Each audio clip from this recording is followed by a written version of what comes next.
I don't know the person, but I guarantee you that Tesla's chief marketing officer is sitting in a dark room with a bottle of whiskey and a revolver trying to figure out how to get out of this mess. So these tariffs are like injecting poison into that supply chain. I feel sorry for the Tesla owner who bought a good product and enjoys it, and because Elon's midlife crisis is running around trying to slice the government up, their car's punished. It's totally unfair and wrong.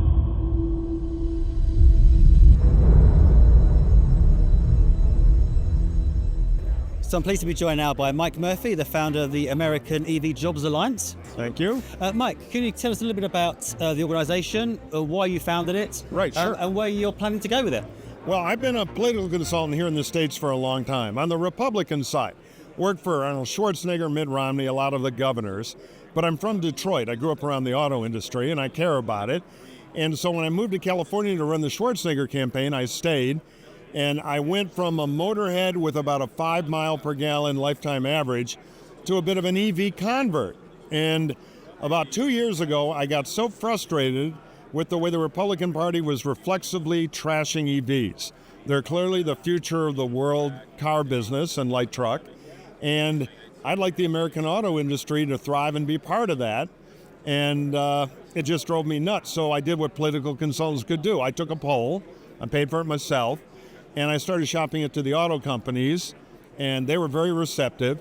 And the poll is about how do we break down this silly partisan thing, because not only does it hurt you in politics, where the Republicans often vote on bloc to, in my view, help China by killing subsidies and support for EV, but also Republican consumers are the largest segment of the new car market.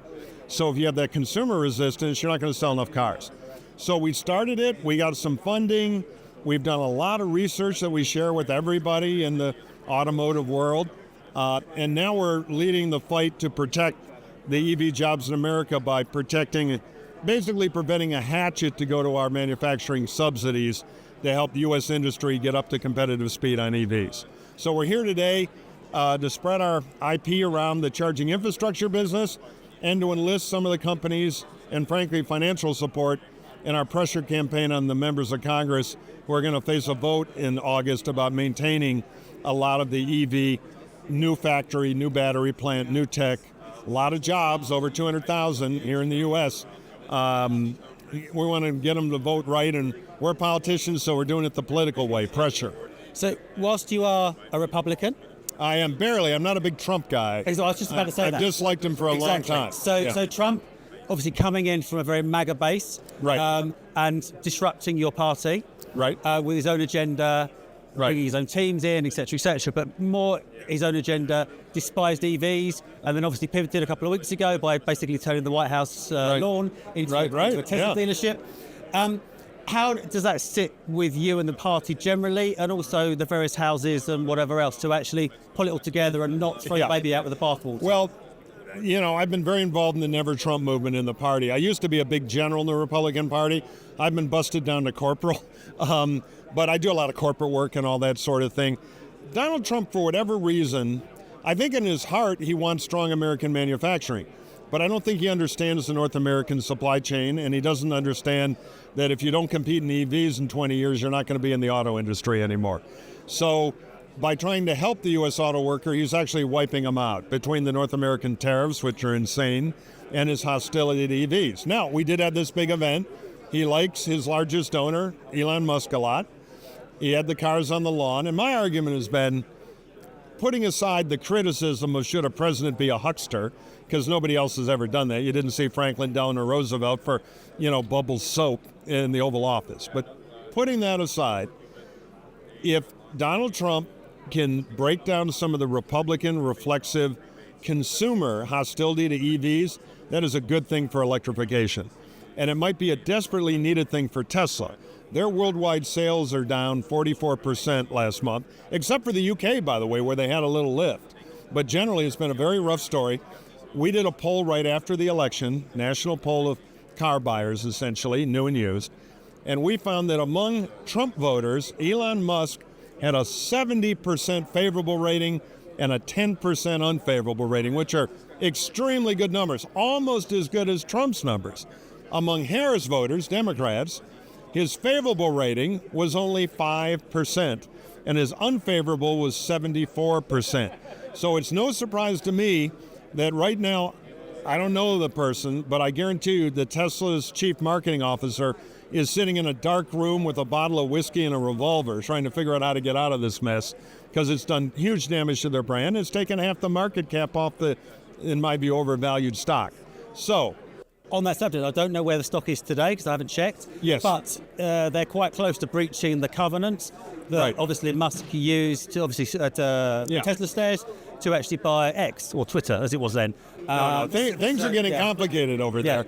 That said, if Donald Trump, popular with the Republican base, and Elon Musk, almost as popular with the Republican base, can lower the resistance among Republican consumers to buy the car based on the car, any brand of EV, you don't have to spend, the average American family spends $2,000 a year on petrol.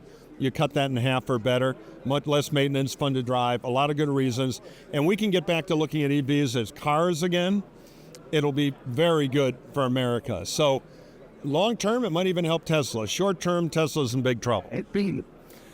What do you think about tariffs that are being imposed or being threatened because they're imposed one day, taken off the next day, and who knows what's going to happen? Where did that fit with regards to, obviously, you want more EV jobs and more in Detroit and the motoring sector generally?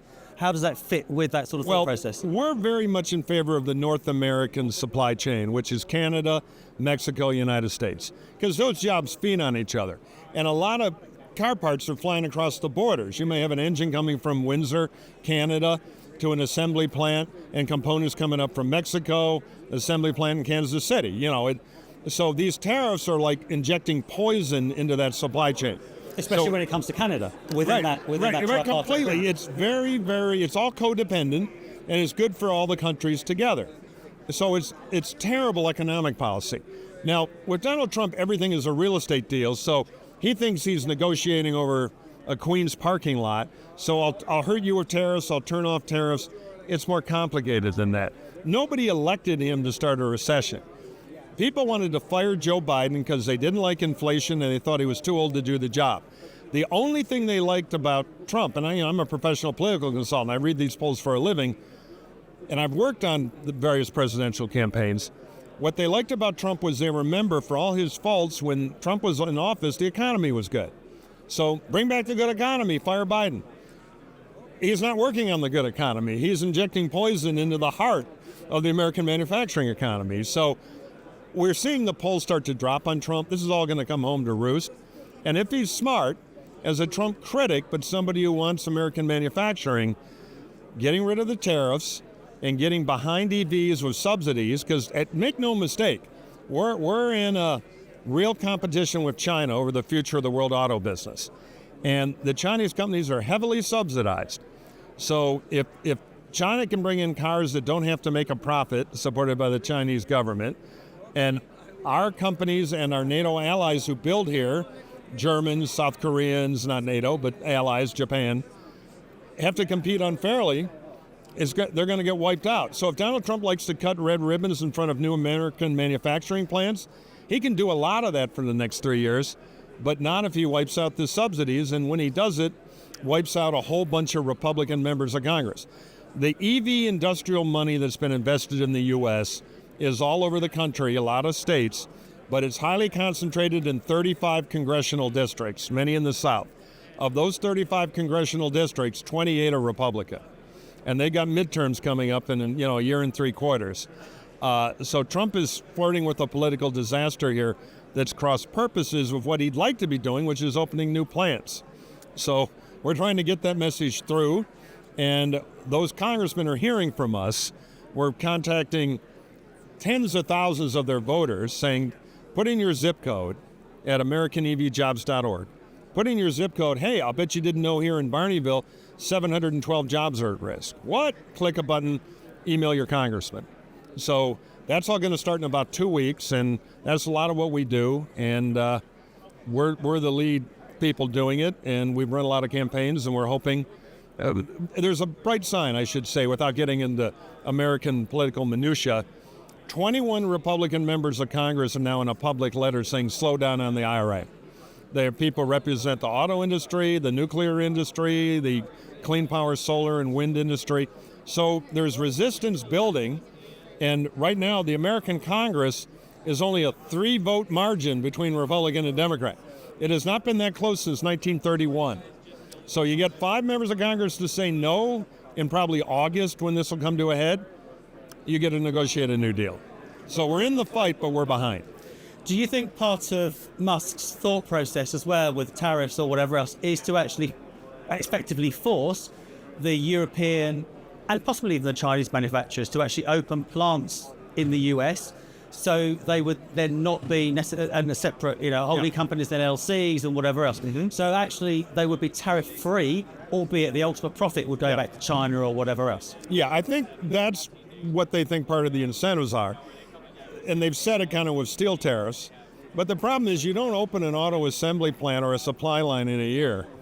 So I think and God forbid, a steel plant. So I think they underestimate. Hyundai is a good example of a company that bet on U.S. manufacturing and is going to win big if there is a tariff era that continues. So yeah, I think that's part of what Elon's thinking. But I think what Elon's really thinking is, what is the most profitable business in the Tesla empire?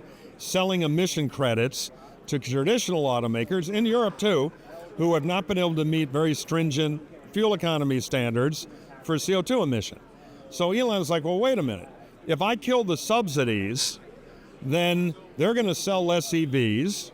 I'm going to sell them more highly profitable emission credits. So I make more money off their failure. J.P. Morgan, the great tycoon, had a favorite saying, which is every businessman has only one true enemy, competition. So by wiping out the subsidies, I think Elon thinks he'll wipe out competition and sell them more things. Now, on the other hand, Donald Trump is talking about loosening those standards, which would weaken the market for Tesla subsidies.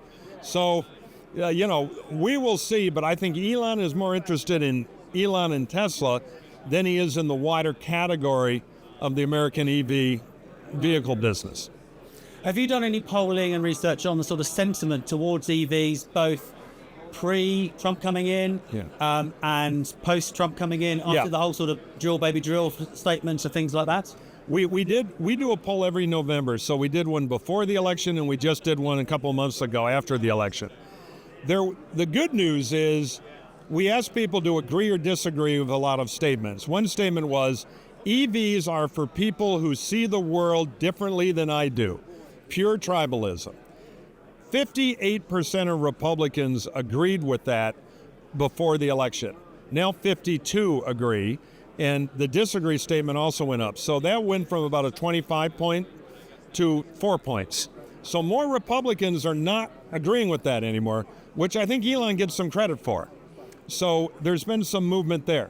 On the other hand, if we ask people by party, are you a Republican or Democrat, what do you think of the Ford Motor Company? Ford is very highly rated by both Republicans and Democrats. There's really no difference. Volkswagen, same thing. Not quite as high as Ford, but they do fine. Toyota does great. They're the highest testing car brand in almost everything. We ask about electric car brands, and there's a 50-point difference between Republicans and Democrats. It just explodes into partisanship. And that was before the current Elon thing, but after the election, most people thought he was Republican MAGA. It's really fascinating. He should be wearing a neck brace because Elon has gone from EV Jesus to MAGA champion with breathtaking speed over about 18 months. So the answer on where it'll really land now that Trump is trying to help Elon and Elon's a Republican icon, we just don't know yet. So we're thinking of doing a special survey in a few weeks to see if the White House lawn thing had real impact.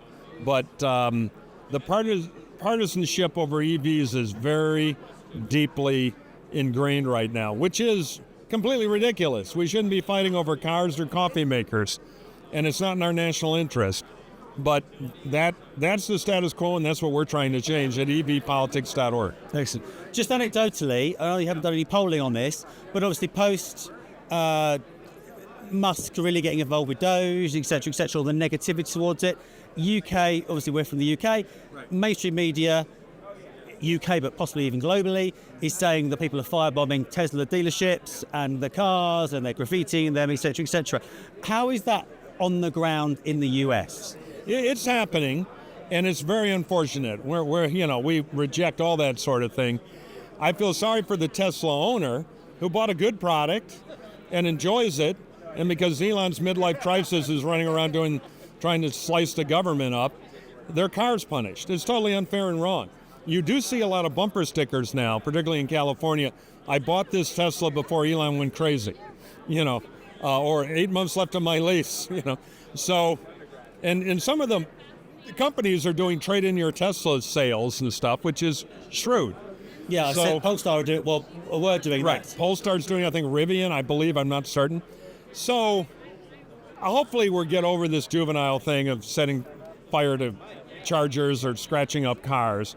But it is a barometer of the rage out there at Tesla and, not at Elon Musk being reflected on Tesla. So the Tesla brand is taking cigarette company level abuse in the marketplace now. And they may poo-poo it, but I think internally they're not.